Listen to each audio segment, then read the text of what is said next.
ഇന്ന് പ്രതീക്ഷിച്ചതിനേക്കാൾ കൂടുതൽ ഗസ്റ്റുകൾ ഒരു ഓഡിറ്റോറിയത്തിൽ നടന്നു കവിഞ്ഞിരിക്കുകയാണ്.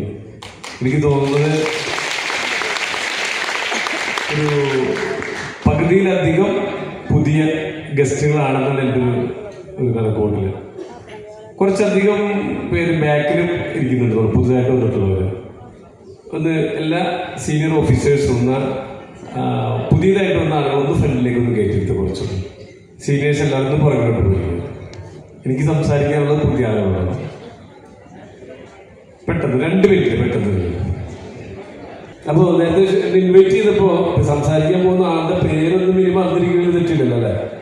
എൻ്റെ പേര് പറഞ്ഞപ്പോൾ ശ്രദ്ധിച്ചേക്കാം ഇല്ല അല്ല ജയശ്രീ വിൻഡു നിങ്ങളുടെ എന്തൊക്കെയോ പറഞ്ഞു, പക്ഷെ എൻ്റെ പേര് ആരും കേട്ടിട്ടില്ല. കുഴപ്പമില്ല, അദ്ദേഹം തന്നെ പറയാം. എൻ്റെ പേര് നിസാർ എന്നൊരു പേര്, നിസാർ. ഓക്കെ. കമ്പനിയുടെ ചെയർമാനാണ്. ഒരു ഗ്രൂപ്പ് ഓഫ് കമ്പനീസ്, ഒരുപാട് പ്രൊജക്റ്റുകളുള്ള ഒരുപാട് 10-10ലധികം പ്രൊജക്റ്റുകളും കമ്പനികളും ഉള്ള ഒരു ഗ്രൂപ്പ് ഓഫ് കമ്പനീസിന്റെ ചെയർമാനാണ് ഞാൻ. എൻ്റെ ബ്രദർ MD വിശാൽ. അപ്പോൾ ഇങ്ങനെ 2 ബ്രദേഴ്സാണ് ഈ ടോട്ടൽ ഈ കാണുന്ന എല്ലാ പ്രൊജക്റ്റുകളും അതുപോലെ ഈ കാണുന്ന വലിയൊരു ഗ്രൂപ്പ് ഓഫ് ആളുകളെല്ലാം ഞങ്ങൾക്ക് വേണ്ടി അല്ലെങ്കിൽ ഞങ്ങളുടെ കൂടെ ഞങ്ങളുടെ പാർട്ട്നേഴ്സായിട്ട് നിൽക്കുന്നവരാണ്.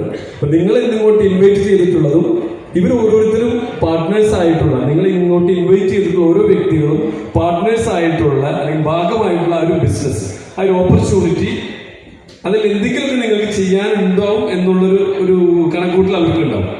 എന്ന് പറഞ്ഞാൽ ഇപ്പൊ ഇവിടെ ഇരിക്കുന്ന പുതിയ ആളുകളായിട്ടുള്ള നിങ്ങൾക്ക് ഓരോരുത്തർക്കും ഒരു പക്ഷേ ഇവിടെ ഇരിക്കുന്നവരിൽ കുറച്ച് കോടീശ്വരന്മാരുണ്ടാവാം അല്ലെങ്കിൽ കോടീശ്വരിമാരുണ്ടാവാം. ഇപ്പൊ തന്നെ പ്രസന്റ്ലി അവർക്ക് അത്യാവശ്യം ആസ്തി, ഒരു കോടികളുടെ ബാങ്ക് ബാലൻസും ഒക്കെ ഉള്ള ആൾക്കാർക്ക് ഈ കൂട്ടത്തിൽ കുറച്ച് പേരുണ്ടാവും. വരുന്നുണ്ടാവുന്ന കുറച്ച് പേരുണ്ടാവും. അപ്പൊ അവർക്കൂടെ എന്തെങ്കിലും ചെയ്യാനുണ്ടോ എന്ന് ചോദിച്ചു കഴിഞ്ഞാൽ നിങ്ങളുടെ കയ്യിലുള്ള ആ കൂടുതലുള്ള പണം എത്രയാണോ ആ പണം ഇവിടെ ഇൻവെസ്റ്റ് ചെയ്തുകൊണ്ട് അതിനെ മൾട്ടിപ്പിൾ ചെയ്യാനുള്ള, ഇരട്ടിപ്പിക്കാനുള്ള. ഈ ഇരട്ടിപ്പിക്കാന്നൊക്കെ പറയുമ്പോൾ തെറ്റിദ്ധരിക്കേണ്ടോ, ഇല്ലീഗൽ ട്രാൻസാക്ഷൻസ് ഒന്നും ഇവിടെ ഇല്ല. 100% ലീഗലായിട്ടുള്ള സെൻട്രൽ ഗവൺമെന്റും സ്റ്റേറ്റ് ഗവൺമെന്റും പ്രൊമോട്ട് ചെയ്യുന്ന പ്രൊജക്റ്റുകൾ ചെയ്തുകൊണ്ട് നിങ്ങളുടെ കയ്യിലുള്ള ആ പണത്തെ മൾട്ടിപ്ലൈ ചെയ്യാനുള്ള ഒരു ഓപ്പർച്യൂണിറ്റി ഇവിടെ ഉണ്ട്. അപ്പൊ ഒന്നാമത്തെ കാറ്റഗറി കുറെ പൈസ ഉള്ള ആൾക്കാർ ഇവിടെ ഇരിക്കുന്നു. രണ്ടാമത്തെ ഒരു കാറ്റഗറി അത്ര കോടികളൊന്നുമില്ല, കുറച്ച് ലക്ഷങ്ങൾ കയ്യിലുള്ള ആൾക്കാർ. ചിലപ്പോൾ ഒരു 50 ലക്ഷമോ 75 ലക്ഷമോ ചിലപ്പോൾ 1 കോടിയോ 10 ലക്ഷമോ അങ്ങനെ ചെറിയ ലക്ഷങ്ങൾ കയ്യിലുള്ള ആളുകളും ഈ കൂട്ടത്തിലുണ്ടാവും. അപ്പൊ നിങ്ങൾക്കൂടെ ഓപ്പർച്യൂണിറ്റി ഉണ്ട്. എന്താ? ആ പണത്തെ നിങ്ങൾക്കൂടെ ഇൻവെസ്റ്റ് ചെയ്യാം.